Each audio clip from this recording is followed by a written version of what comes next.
Many people say that music is a universal language. If that's the case, I would like to use music as a platform to talk about health. My name is Dr. Moshe Lewis, and I'm a full-time practicing physician who loves music and the way it affects our brains, our bodies, and our well-being. I would like to invite you to tune in where we interview musical artists about health matters that are important to them. But the truth is, we'll be discussing topics that affect all of us. From mental health to body image, cancer screening to stroke, our health is truly our greatest asset. So the goal is to open the dialogue on health to embrace topics that we don't always like to talk about in a way that's raw, candid, and lit. Hopefully, these discussions will improve the health of our community. After all, your health matters to me, and if I can make it sound more beautiful, then that's something we should all listen to. Music and medicine, when you hear those words, how do they speak to your heart? Music and medicine, music is medicine. Here we go, Doc.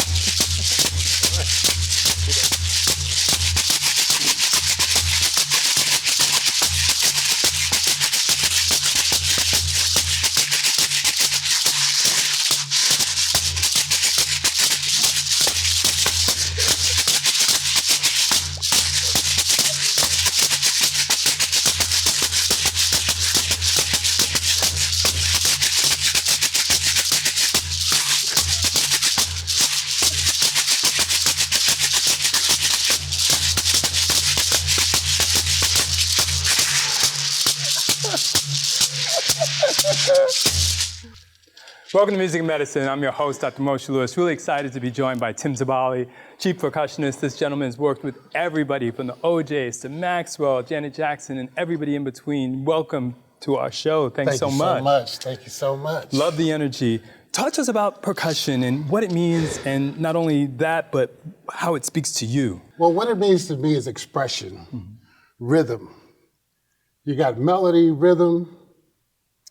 Those things are what I hear when I play music. It gives it dynamics, right? You know, because as later on we're going to do some tracks, you can hear a little bit without it, but when you hear that beat, sure, that power, that rhythm, it just wakes it up. Sometimes I bring it up, sure, sometimes I bring it down. Sure. Sometimes I just set a little atmosphere. Sure. Just depends, you know. Absolutely. Now, when you hear a song and you're deciding to put that accompaniment to it, what is it that's going in your head in terms of how I'm going to take this to that next level? Because your performance clearly does that. Well, what I do, I listen for spectrums. I go metal, earth, sometimes it's air. Like this is a water drum. Right, wow, okay. Oh, I love it.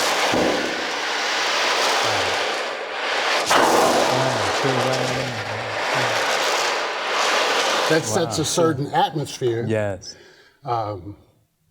I listen. Sometimes the music isn't quite giving me all I need, sure, so I figure out things I can do to kind of make it do that. And sometimes it's busy, sure, right. So then I calm it down. Sure. I figure out ways to make it not so busy. Sometimes it might be a cowbell, wood sure, block, anything to just bring it down. Because you got all the stuff, there's chaos, right? And you need something that's just poof, poof, Exactly. poof, poof, poof. You need that. Right. So I listen to the spectrums, right, and I figure out, or I talk to the producers. Sure. I do that too. I'll talk to the guys. What do you think your record needs? Sure. And they'll be like, it needs colors. Right. It could be something as simple as like a bell tree, just to introduce a section, which is a glistening. Yes. It's bright. Right. It's airy, you know, and those are the things that I listen to, just what it needs. I always let the music tell me what it needs. Absolutely. It's water, cars. Sure, no problem. And I know you brought a few samples with you today, so why don't we play one and just sort of see really how you accompany it and take it to that whole next level. Okay, let's go. DJ. You say me.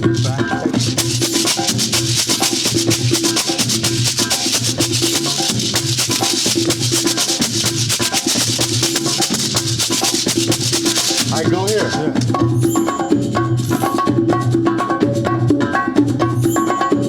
Come out. Right, that's it. We got it.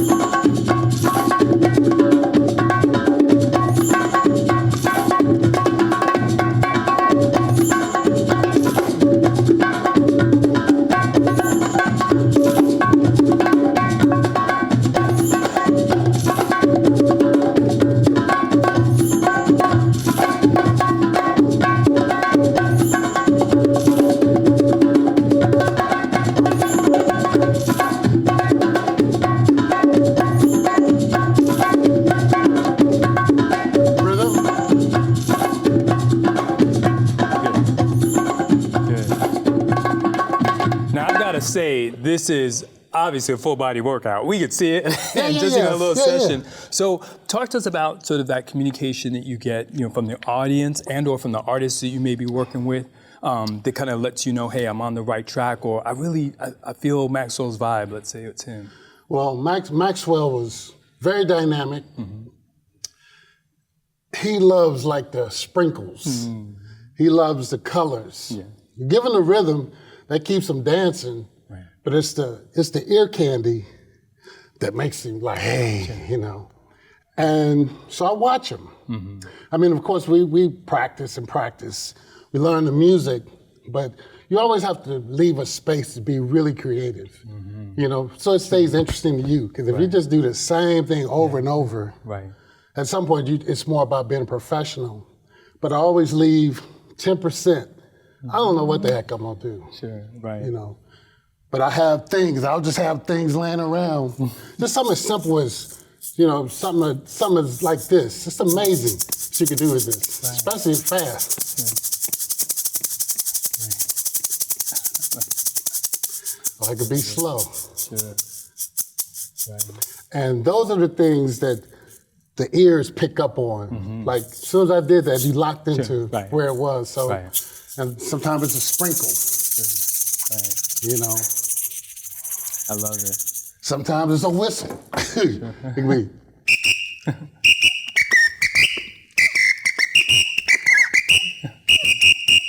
Party. Exactly right. It really just being in the moment. Right. And that's the one thing that I really love about percussion. Mm-hmm. It allows you to set up atmospheres, take people places. Right. Because you study all types of music. Oh, from all over the world. I have hundreds of instruments. Right. And we just study music, learn the basics. I mean, but I grew up on the funk. Yes, okay. So I totally can relate. Yeah. Talk to us, because you were heading down this road, about percussion in terms of how people feel vibration and things like that, and why there's that response, especially in our community, but certainly other communities as well. We can feel that rhythm and we can't sit still. Mm-hmm. It's Africa. I mean, if I rock the beat like...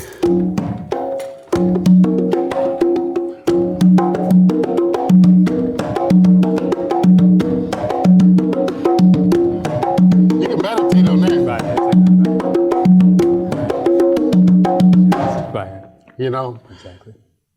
We feel the motion, and we feel the emotion of what we're playing. I mean, if you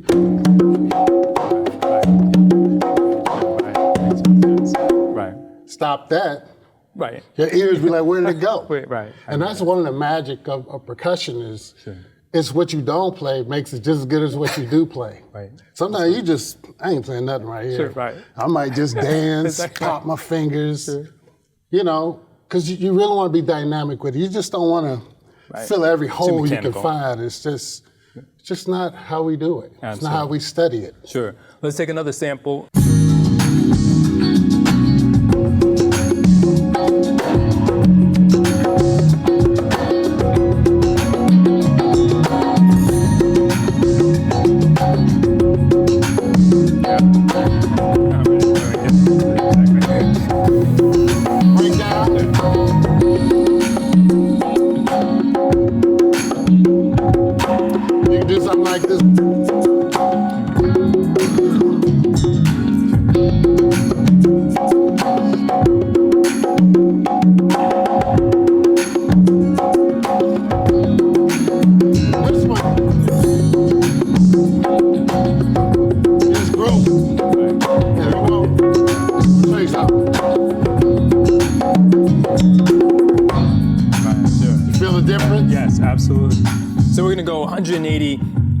Different direction and pick on somebody like a Janet Jackson and what it was like working with her and what vibe you were trying to bring to that, or vice versa.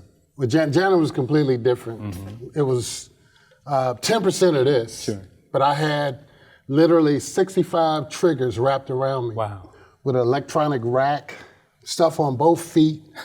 It was like a big ocean of electronic sounds, because I think maybe 2 songs in my solo is where I got to show people I could do the more conventional thing. But it was when the music, techno funk, kind of it was more sequence.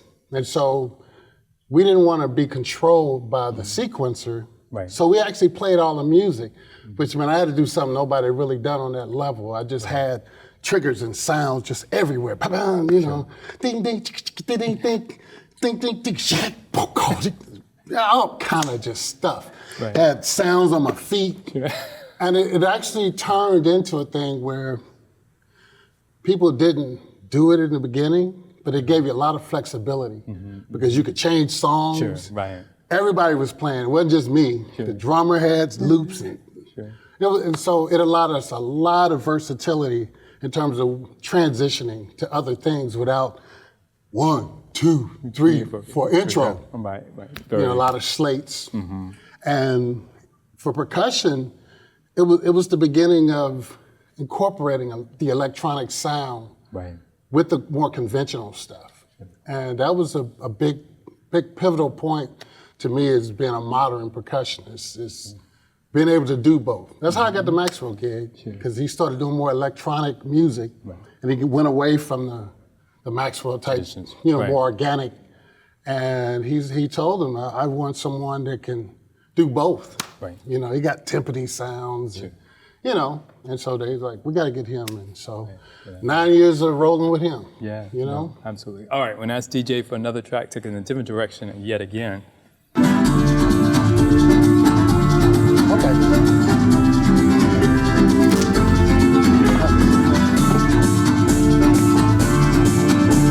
More flamingo.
I love it. You can't help smile, feel it, enjoy it, but I want to get your perspective. Who, at least artist or even type of genre that you really enjoy so much that you just had some really great memories or experiences that you want to share? Well, I love Lionel Richie's music.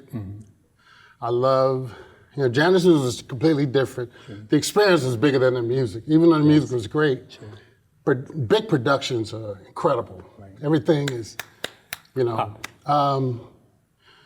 Maxwell, I love his music. And even like a group that I tour with now, the OJs, I grew up on that music. It was my DNA. So when I worked with Gerald for like 10 years, actually till he passed, and his father called me, he was like, I need you. I'm like, dude, I stopped touring. He's like, I need you. I need you and your tricks. And so I was like, all right, let me see. And so that was 5 years ago. That was supposed to be like a farewell. It's the longest goodbye. But I love their music. Some of the greatest R&B music ever. And great orchestration. I got to be something I couldn't do with a lot of artists, which is be a true conguero, which is you playing beats like this.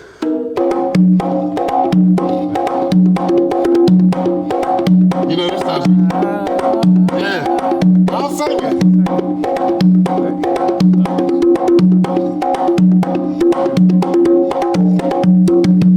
And that just shows you how, we call it pathognomonic, where it's like that beat goes with that song. And if you know it, even with your instrument, it's just like any other type of accompaniment. It's perfect. It's a perfect match. And the strings, and what I did, I actually dug into the music. I didn't just kind of brush over it. I went back to all the original records and listened to some of those beats. Right. And everything had a voice and a melody. Sure. And so I really got into it from that standpoint. So, every night I still love playing their music, regardless, tired, excited. It's the music, and them, just the whole aura. Because I miss the 70s me. Yeah. I really came on the scene like in '80. I started with a group, Midnight Star, No Parking on the Dance Floor. Yes. That's where my name Timbali came from. And, Okay. they got me on the record. And they were like, hey, man, we could be doing this record. So I went in the studio. It was techno funk. Sure. And I knew them to be more of an Earth, Wind, and Fire type group. Right. With horns. And so when we did the album, guy was asking me about the credits, Reggie was like, hey, man, what you want to put on there? So I gave him my old nickname. He said, I don't like that. Sure. He said, your name is Tim. You play percussion.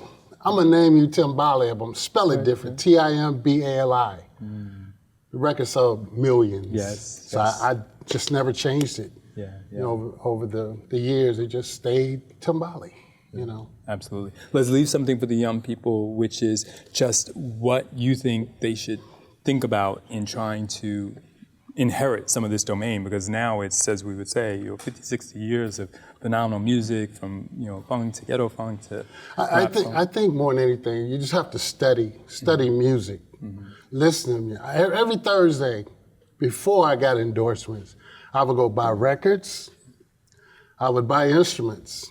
Every Thursday, I would order them from all over the world, and then I would just listen to all the music from all over the world. And then I started studying, which is a real big part of it. You just start studying with some of the masters, instructors and teachers. And you get big ears, you develop big ears. And learn music. Don't just, sing. Learn how to sing. Go sing in church. They're going to teach you how to sing. Exactly. If you're a percussionist, get with jam groups, get with drum circles. Right. So you can learn. Because honestly, what I see now, I'm not saying all, Sure. I don't see people studying. I just see people banging on stuff. Sure. It drives me crazy, because I really spent time in the books studying with some of my great friends, And a guy found me at 16 years old, and I was doing slaps like this. Right. Now I do them like that now. But he taught me technique. Right. And not only taught me stuff, he taught me how to go do my own research, learn styles of music, learn the origins, learn the language. Absolutely. And that's what's great about music, it's math. It teaches you so much about people, because music makes people happy. Yes, very much. And if you're sad, it uplifts you. And so, it saved my life, because I really, you never know which direction you go, but music made me align my life with my desires, which was to be where I am today. So, saved my life. I could play a little ball. I wasn't no superstar, but music, I knew it was up to me and God how far I went with it.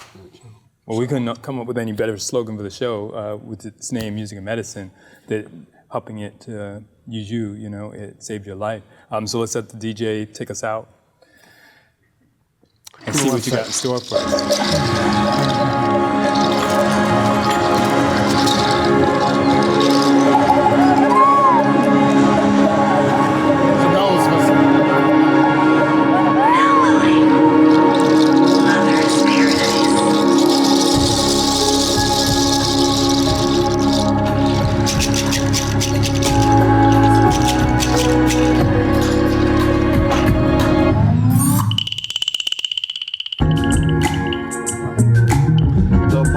Vibe. Yes. Add a little something to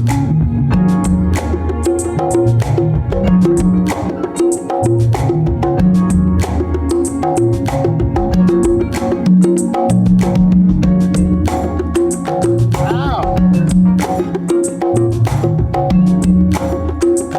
If I stop, Right.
love it.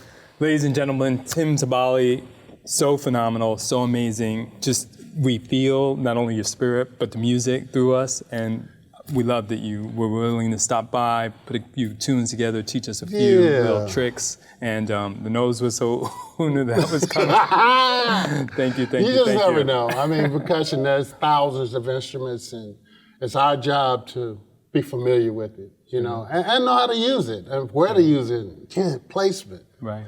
Placement, y'all. Placement. Placement. It's important. Exactly. Thanks so much. So appreciate having you here. Thank you. Thank you What a so wonderful much. pleasure. It was great. Okay.